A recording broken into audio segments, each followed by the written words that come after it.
Shalom semuanya.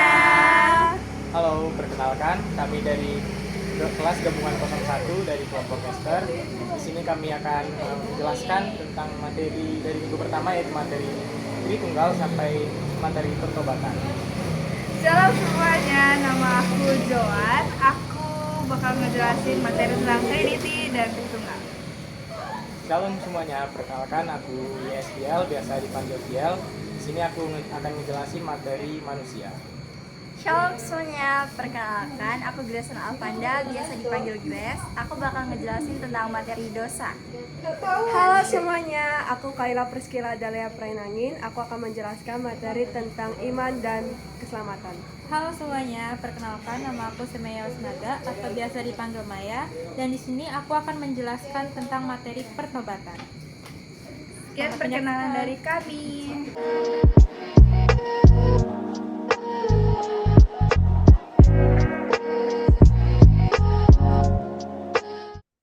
Shalom semuanya, kenalkan aku Jona Regina. Aku biasa dipanggil Joan.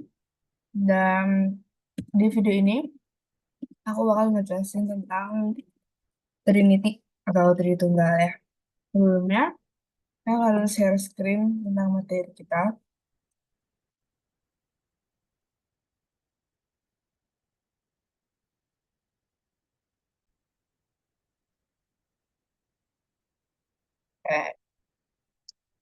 Nah, ini sebenarnya materi yang ada di kelompok saya.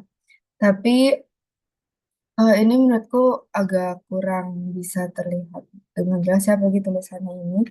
Jadi aku mau share screen dari slide yang udah aku buat. Nah, jadi ini slide-nya tentang Trinity atau Tritunggal. Jadi dalam Trinity atau Tritunggal ini sebenarnya ada di video Bunda itu ada pertanyaan yang aku ingat, yaitu orang Kristen itu Tuhannya ada tiga ya. Nah dari sini dibilang kalau kebanyakan remaja orang-orang Kristen kita tuh bingung ngejelasin ini karena kita belum mengerti konsepnya dengan benar. Nah, terus ada hmm, satu kalimat yang aku suka dari video Bunda di Trinity atau Tritunggal ini. Dikatakan bahwa Tritunggal itu bukan konsep yang kita bisa pahami dengan logika atau akal budi 100%. Jadi kita membutuhkan Tuhan untuk mengerti ini. Nah, ini dari Canva ini aku ketemu eh, gambar yang Trinity ini ya. Yang ini bisa aku gambarkan sebagai Allah Bapa, ini Allah Anak, dan ini Roh Kudus. Nah, pertama yang harus kita ketahui, yang kita pahami tentang Trinity adalah Allah itu Esa. Jadi berdasarkan Ulangan pasal 6 ayat 1 sampai 4 dan Timotius 1 ayat 17, di Tunggal itu tiga pribadi, yaitu Allah Anak, Allah Bapa, dan Allah Roh Kudus dengan satu esensi. Kalau poin yang kedua aku bikin yaitu, sorry ini sebelumnya ayatnya bukan dari sini ya. Ini ayatnya berbeda. Oke. Nah, Allah Anak, Allah Bapa, dan Allah Roh Kudus itu sederajat. Jadi nggak ada yang lebih tinggi dan nggak ada yang lebih rendah, semuanya setara atau sederajat. Tapi perlu kita ada catatannya. Ketiga pribadi Allah ini memiliki atribut yang sama seperti kekal, maha tahu, maha kuasa, adil, terus maha kudus dan lainnya. Contohnya itu bisa dilihat dari Mazmur 90 ayat 2, Yohanes 1 ayat 2, dan Ibrani 10 ayat 14. Jadi selain atributnya juga yang sama, peranan mereka juga sama. Peranan ketiga kepribadian Allah ini sama-sama mencipta, sama-sama menyelamatkan, dan sama-sama memelihara. Oke, next yaitu mengenai ajaran yang salah. Nah, ini ada 6 yang kita pelajari, yaitu Ebionism, Docenism, Animism, Netarianism, Eutychianism, dan Apollinarism. Dari sini mohon maaf apabila tulisannya salah, tapi boleh kita bahas sedikit dari masing-masing poinnya. Ebionism. Ebionism ini adalah ajaran yang mengajarkan bahwa Yesus itu hanya manusia dan bukan Tuhan. Jadi mereka itu menyangkal ketuhanan dan keilahian dari Yesus Kristus. Nah, ini adalah ajaran yang salah ya. Karena dari awal eh, kemanusiaan Tuhan atau keilahian Tuhan ini nggak bisa dipisahkan. Ini itu satu. Nah, poin yang kedua yaitu no, no doseti. Docenism. Nah, docenism ini adalah ajaran yang kebalikan dari Ebionism. Jadi mereka mengajarkan bahwa Yesus ini bukan manusia dan Yesus Kristus hanya Tuhan saja. Nah, hal ini membuat mereka menyangkal kemanusiaan dari Yesus Kristus sendiri. Lalu poin yang ketiga yaitu Arianism. Nah, ajaran ini mirip dengan ajaran Ebionism, di mana mereka tidak mengakui Yesus sebagai Tuhan. Jadi dalam pribadi Yesus Kristus hanya ada unsur dari manusia saja. Next ke poin yang keempat yaitu Nestorianism. Nes- Nestorianism ini ajaran yang menyangkal bahwa kesatuan natur ilahi dan natur manusia Yesus. Jadi menurut mereka natur ilahi dan natur manusia Yesus itu terpisah dari diri Yesus. Ini sudah salah ya. Kurang lebih kayak Ebionism, tapi bedanya mereka memisahkan aja itu manusia sama keilahian dari. Nah, next yang poin kelima yaitu Eutysianism. Ajaran ini Ajaran ini tuh menyangkal perbedaan natur manusia dan ilahi Yesus. Jadi, menurut mereka, natur manusia dan natur ilahi itu sama saja. Padahal jelas keduanya adalah hal yang berbeda. Nah, lalu pada terakhir yaitu Apollinarism. Apollinarism ini eh, mengajarkan bahwa Yesus dan Tuhan eh, ketika Yesus menjadi manusia, namun ketika Yesus jadi manusia itu, Yesus juga punya roh. Nah, ini mungkin agak sedikit membingungkan. Jadi, mereka itu mengajarkan bahwa ketika saat Yesus menjadi manusia di dunia, Yesus itu tidak punya roh, melainkan hanya punya tubuh jasmani. Jadi, mereka menghilangkan natur ilahi Yesus ini. Nah, jadi kayak betul-betul murni manusia gitu. Nah, terus tapi natur ilahi Tuhan ini yang menghidupi atau menggantikan roh dalam diri kemanusiaan Yesus. Jadi seakan dalam tubuh Yesus itu eh, rohnya itu digantikan oleh keilahian Yesus. Jadi Yesus bisa eh, mengadakan mujizat dan lain sebagainya itu karena keilahian Yesus menggantikan roh Tuhan saat berada di bumi. Nah, sebenarnya bukan seperti itu. Ini adalah 6 ajaran yang salah saat kita memahami Tritunggal atau Trinity. Nah, ada 2 poin yang aku tegasin di sini mengenai konsep yang benar ketika kita memahami Trinity atau Tritunggal. Nah, yang pertama, Yesus adalah Allah yang sejati. Nah, kedua kodrat ini ada dalam diri Yesus. Kedua kodrat itu maksudnya manusia sejati dan Allah sejati gitu. Jadi, Yesus itu adalah Allah yang sejati dan juga manusia yang sejati. Nah, kedua kodrat ini itu dalam diri Yesus gak bisa dicampurkan jadi setengah-setengah gitu. Jadi setengah manusia, setengah ilahi itu nggak bisa. Kodrat manusia dan kodrat Yesus ini, Allah yang sejati ini, tidak bisa dicampurkan dan nggak bisa dipisahkan. Nah, kodrat manusia Yesus itu apa aja sih biasa yang muncul yang berada dalam kitab? Bisa kita ketahui dari mulai ketika Yesus lapar, marah, menangis. Nah, jadi itu adalah kodrat kemanusiaan dari Yesus. Sedangkan kodrat ilahi yang muncul itu ketika Tuhan Yesus berjalan di atas air atau menghardik angin ribut. Jadi Tuhan ada di kedua kodrat tersebut. Next, Ini adalah ilustri yang salah. Aku menjelaskan ilustri yang salah itu ada 5 kurang lebih ya. Pertama ilustrasi mata, kedua ilustrasi air, ketiga ilustrasi lilin 1, 2, dan 3, lalu ilustrasi ketiga itu ilustrasi Bunda Eta, dan keempat ilustrasi manusia. Nah, kita jelaskan sedikit-sedikit. Yang pertama, Ilustri mangga, ilustrasi mangga. Mangga ini kan memiliki 3 unsur ya, secara garis besarnya. Itu ada kulit, isi, dan biji. Namun kayak satu benda gitu, satu esensi. Nah, yaitu mangga. Dan ajaran ini mirip seperti ajaran Sabelnianisme. Nah, ini adalah ilustrasi yang salah karena eh, satu mangga ini seperti menggambarkan satu pribadi tapi ada 3 isi gitu, dari kulit, isi, dan biji gitu. Padahal ini salah. Se dari yang awal kita pelajari yaitu Trinity itu 3 pribadi ini ya. Nah, Tritunggal itu 3 pribadi satu esensi, bukan satu pribadi dengan ada 3 bagian gitu. Ini sebenarnya salah. Lalu ilustrasi yang kedua yaitu ilustrasi air. Kalau kita sering dengar, termasuk saya ya, sebenarnya saya dulu mempercayai ilustrasi air ini karena lebih mudah dibayangkan di kepala saya. Jadi kalau dipanaskan dia menjadi uap, dan kalau dibekukan dia menjadi es batu, dan kalau nggak diapa-apakan ya hanya air biasa gitu.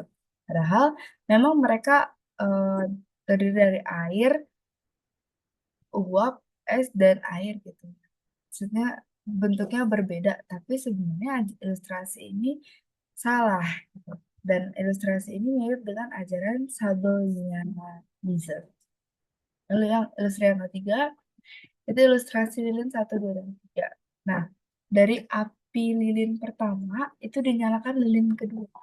Lalu dari lilin kedua dinyalakan lilin ketiga. Nah, begitulah yang mereka ajarkan dari ilustrasi lilin ketiga ini. Jadi, ilustrasi ini salah karena memang esensinya satu, namun ada 3 bentuk yang kembar.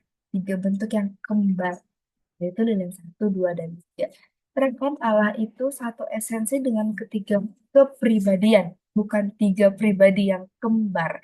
Jadi ilustrasi ini mirip dengan triatism yang mengakui bahwa kita itu punya 3 Allah. Nah, yang keempat ini adalah ilustrasi yang unik ya. Dan saya baru tahu sebenarnya ada ilustrasi ini sejak saya menonton video si Bunda. Nah, ilustrasi bahwa Bunda Eta memiliki satu pribadi dengan 3 peranan sebagai anak, istri, dan ibu. Jadi satu pribadi dengan 3 peran. Sedangkan satu esensi 3 pribadi Allah itu ya, bukan satu pribadi dengan 3 peranan. Dan yang terakhir itu ilustrasi manusia. Nah, ilustrasi ini sering disebut dengan trikotomi dan membagi antara tubuh, jiwa, dan roh. Ini kurang lebih sama kayak ilustrasi mangga ya menurut saya. Jadi ilustrasi ini salah karena setiap manusia adalah satu pribadi dengan 3 esensi. Dan ini berbanding terbalik dengan Allah yang satu esensi dengan 3 pribadi. Dan ajaran ini mirip dengan Unitarianisme. Nah, sedikit tambahan dari saya eh, saat menonton Budi Bunda ya. Singkirkan ketika kita ingin mengerti mengenai Tritunggal atau Trinity. Mari kita singkirkan pengertian 100%. Karena jika Tuhan 100% manusia dan 100% ilahi, misalnya kita gunakan 200% atau 500%, bahkan 1000% ya. Ini yang dikatakan oleh Bunda. Nah, berdasarkan Yohanes 4:24, Allah itu adalah roh, dan Tuhan tidak bisa diukur dengan bahasa teknis dengan bilangan. Jadi dia adalah Allah sejati dan manusia sejati, dan jika sudah sejati maka sudah tidak dapat diukur lagi. Nah, dan yang terakhir adalah ayat pengingat yang saya bagikan di dalam Yohanes 4:24. Tertulis, Allah itu roh, dan barang siapa menyembah dia harus menyembahnya dalam roh dan kebenaran. Jadi sekian dari saya, materi selanjutnya akan dijelaskan oleh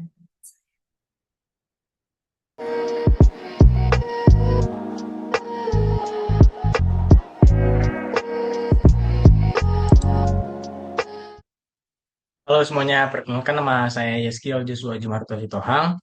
Biasa dipanggil Kiel, saya dari kelas gabungan 01 kelompok Kester.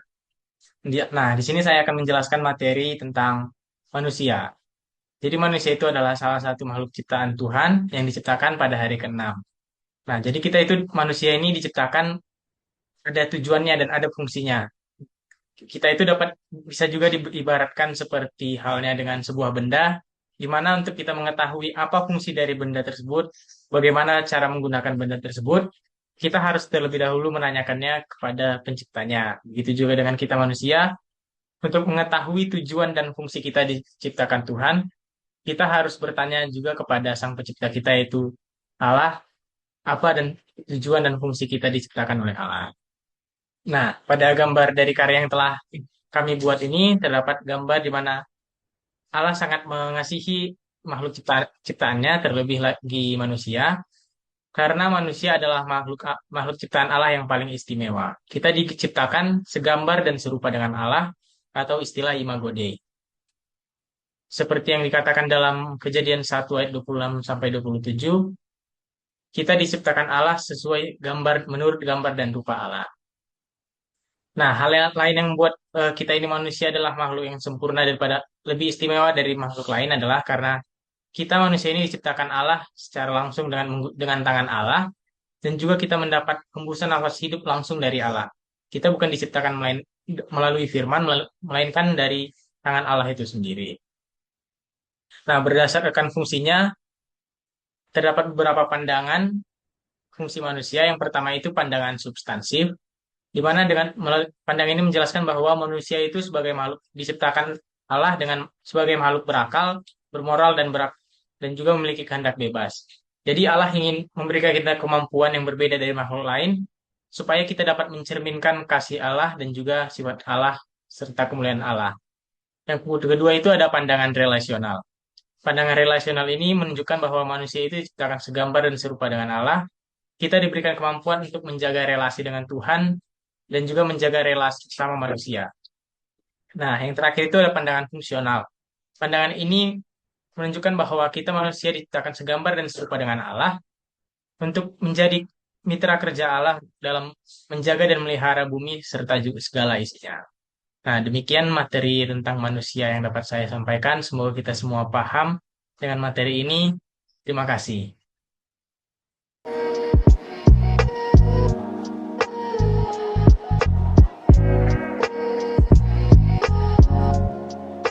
Shalom semuanya, perkenalkan nama aku Grayson Alfanda dan di sini aku bakal menjelaskan materi tentang dosa. Dosa adalah pelanggaran terhadap kehendak Allah yang dimana dosa memisahkan manusia dari Allah dan menyebabkan kerusakan dalam hubungan manusia dengan Tuhan, sesama, dan ciptaan yang lainnya. Dosa dibagi menjadi dua, yaitu dosa warisan dan juga dosa pribadi. Apa itu dosa warisan dan juga dosa pribadi? Yang pertama, aku bakal menjelaskan tentang dosa warisan. Dosa warisan adalah dosa yang terjadi akibat Adam dan Hawa tidak menaati perintah Allah di Taman Eden. Akibatnya, dosa masuk ke dunia dan diwariskan kepada seluruh umat manusia. Kisah ini terdapat di dalam Kejadian 3 ayat 1 sampai dengan 5. Yang kedua, aku bakal ngejelasin tentang dosa pribadi. Dosa pribadi adalah dosa yang dilakukan secara sadar dan pribadi oleh seseorang. Contohnya adalah berbohong, mencuri, membenci, membuli, dan masih banyak lagi. Dan di sini aku bakal menjelasin tentang akibat dari dosa. Yang pertama, dosa itu memisahkan manusia dari Allah. Yang kedua, dosa mengakibatkan kematian rohani dan juga jasmani. Yang ketiga, dosa menciptakan penderitaan, rasa bersalah, serta konflik. Dan di sini aku bakal kasih tahu kalian ayat pendukung dari materi dosa. Yang pertama terdapat di 1 Yohanes 3 ayat 4 yang berbunyi, setiap orang yang berbuat dosa melanggar juga hukum Allah. Sebab dosa ialah pelanggaran terhadap hukum Allah. Dan terdapat juga di dalam Roma 6 ayat 23 yang berbunyi, sebab upah dosa ialah maut, tetapi karunia Allah ialah hidup yang kekal dalam Kristus Yesus Tuhan kita. Sekian dari saya Grayson Alfanda, terima kasih.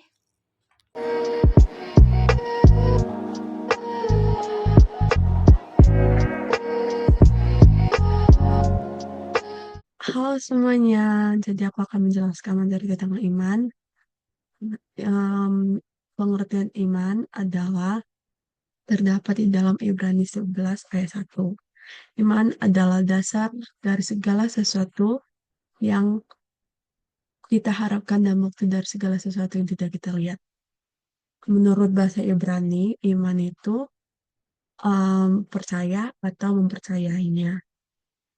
Jadi ada juga poin-poin penting di iman, materi iman. Itu pertama ada iman yang menyelamatkan. Iman yang menyelamatkan itu seperti apa? Iman yang menyelamatkan itu kata kuncinya informasi.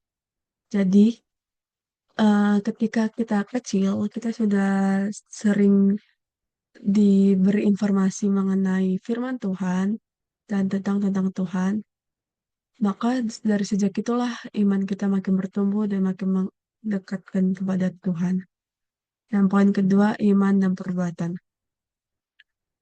Sebagai orang Kristen, untuk membuktikan kita memiliki iman atau untuk membuktikan bahwa kita seorang Kristen, pasti kita membuktikannya melalui perbuatan.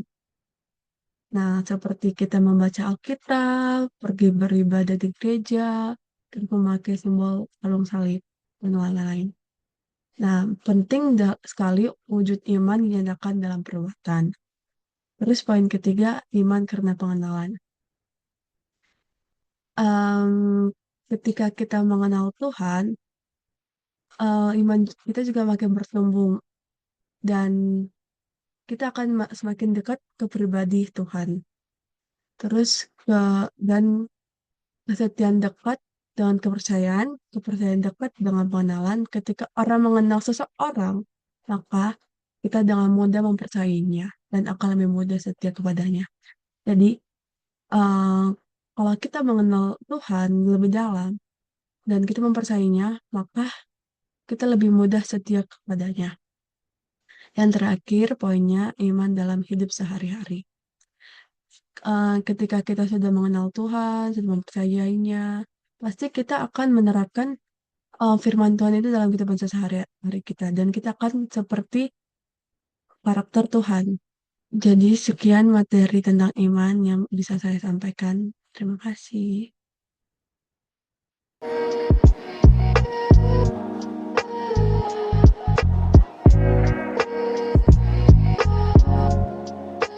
Baik, teman-teman, selanjutnya kita akan masuk ke dalam topik yang sangat penting dalam iman kita sebagai orang yang percaya kepada Kristus, yaitu topik tentang pertobatan. Kata ini mungkin sering kita dengar, tapi apakah kita sungguh-sungguh memahaminya? Mari kita gali bersama-sama. Teman-teman, pertobatan itu berasal dari kata Yunani, yaitu metanoia, yang artinya adalah berubah secara arah dan pikiran. Jadi, bukan hanya soal berhenti berbuat dosa, tetapi juga perubahan hati dan cara hidup kita. Di dalam Matius 4 ayat 17, Yesus berkata, "Bertobatlah, sebab kerajaan sorga sudah dekat." Yang menariknya adalah, materi ini disampaikan pada bangsa Yahudi, di mana pada saat itu bangsa Yahudi sudah beragama. Namun, walaupun mereka sudah mengetahui apa itu hukum Tuhan, mereka tidak hidup di dalamnya, atau mereka tidak hidup sesuai kebenarannya. Nah, itulah mengapa pertobatan dibutuhkan oleh semua orang, bahkan yang sudah beragama pun, walaupun hidupnya tidak mencerminkan kasih dan kebenaran Tuhan. Enggak jelek-jelek, ulang. Ini aja mau ini. Satu, nggak usah nih.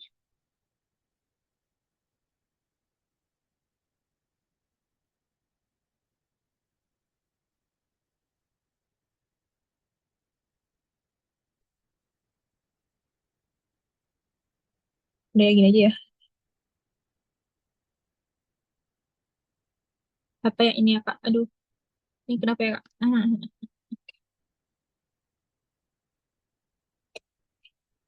Baik teman-teman, selanjutnya kita akan masuk ke salah satu topik yang sangat penting dan juga sangat personal. Di depan teman-teman semua sudah terlihat ada gambar yang berjudul pertobatan. Di sini untuk posternya masih sama teman-teman. Nggak usah gitu deh.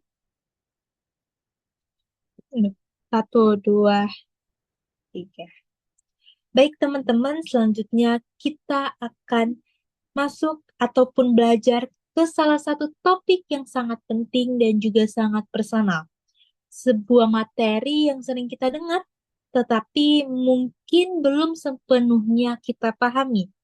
Materi tersebut adalah pertobatan, yaitu jalan kembali menuju kasih Bapa. Video ini bukan cuma pembelajaran teman-teman, tetapi ajakan untuk berefleksi. Karena saya percaya setiap dari kita pasti pernah jatuh. Namun kabar baiknya adalah Tuhan selalu ada untuk kita, untuk membukakan jalan untuk kembali kepadanya. Mari kita mulai. Pertobatan. Pertobatan adalah kata yang sederhana nih teman-teman, tetapi mengandung banyak makna yang mendalam.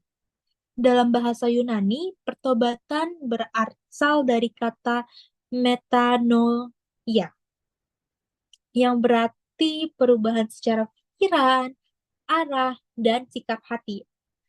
Jadi, pertobatan atau bertobat itu bukan hanya berhenti dari berbuat dosa nih teman-teman, tetapi juga mengubah arah hidup kita yang tadinya menjauh dari Tuhan menjadi hidup yang mendekat kepada Tuhan. Di dalam Alkitab, yaitu tepatnya di dalam Matius 4 ayat 17, dikatakan, sejak waktu itulah Yesus memberitakan, bertobatlah sebab kerajaan sorga sudah dekat. Ini adalah khotbah Yesus pertama, dan kata pertamanya itu adalah bertobat. Nah, ini menarik nih teman-teman, karena ketika Yesus menyampaikan firman atau materi ini, Tuhan Yesus berkata kepada bangsa Yahudi, di mana pada saat itu bangsa Yahudi yang notabene-nya sudah mempunyai agama. Namun, mengapa Tuhan Yesus tetap mengajak mereka untuk bertobat? Alasannya adalah karena meskipun mereka sudah beragama, tapi hati mereka jauh dari Tuhan. Aktivitas agama mereka hanyalah rutinitas kosong, yaitu tanpa hubungan yang hidup dari Allah. Contohnya, mereka tahu hukum kasih, yaitu mengasihi sesamanya. Tetapi di kenyataannya adalah mereka tidak mengasihi mereka. Mereka malah mencaci maki ataupun mereka malah berbuat yang jahat kepada orang miskin atau kepada para janda. Mereka tahu firman nih teman-teman, tapi mereka tidak melakukannya. Oleh karena itu, pertobatan bukan hanya untuk orang yang hidup liar, tetapi juga untuk setiap kita nih teman-teman yang mungkin terlihat rohani, tetapi hati ini sudah mulai dingin dan jauh daripada Tuhan. Dalam iman Kristen, terdapat dua jenis pertobatan yang perlu kita pahami. Dan tentunya harus kita alami. Jadi ada dua nih teman-teman. Yang pertama itu adalah pertobatan awal atau keselamatan. Ini terjadi ketika seseorang yang dulunya tidak percaya memutuskan untuk percaya kepada Tuhan Yesus sebagai Tuhan dan Juru Selamat. Ingat ya teman-teman, ini kata kuncinya adalah mempercayai Tuhan Yesus sebagai Tuhan dan Juru Selamat. Seperti tertulis di dalam Yohanes 3 ayat 16. Karena begitu besar kasih Allah akan dunia ini, sehingga Ia telah mengaruniakan anaknya yang tunggal, supaya setiap dari kita memperoleh keselamatan.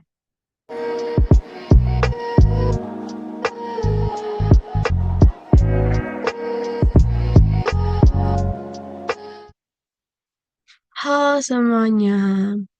Oke, sekarang aku akan menjelaskan materi tentang keselamatan. Apa itu selamat? Selamat adalah bebas.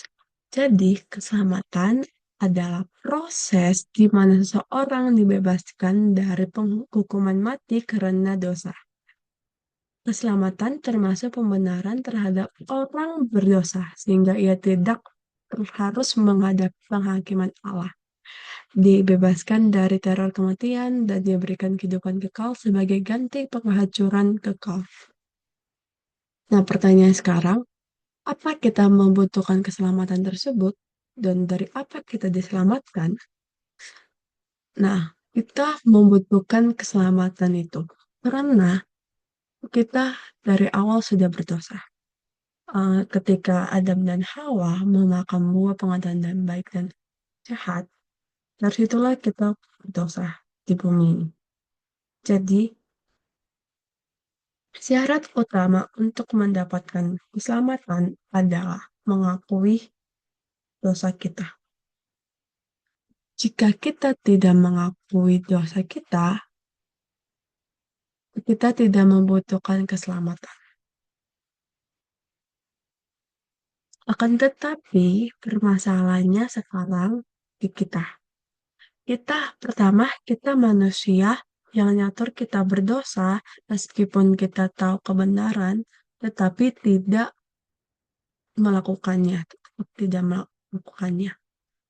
Terus kedua, kita sudah tahu apa yang salah, tetapi kita tetap melakukan yang salah tersebut. Ketiga, kita selalu mempunyai niat baik, tetapi tidak selalu bisa mewujudkannya. Ketika kita tidak selalu melakukan yang jahat, tetapi niat jahat kita ada karena natur kita dosa. Keempat, kita menuntut memenuhi standar moral kita, tetapi kita sendiri suka melarang itu sendiri. Nah, jadi kita menjadi pendosa bukan karena membuat dosa. Kita berbuat dosa karena kita pendosa.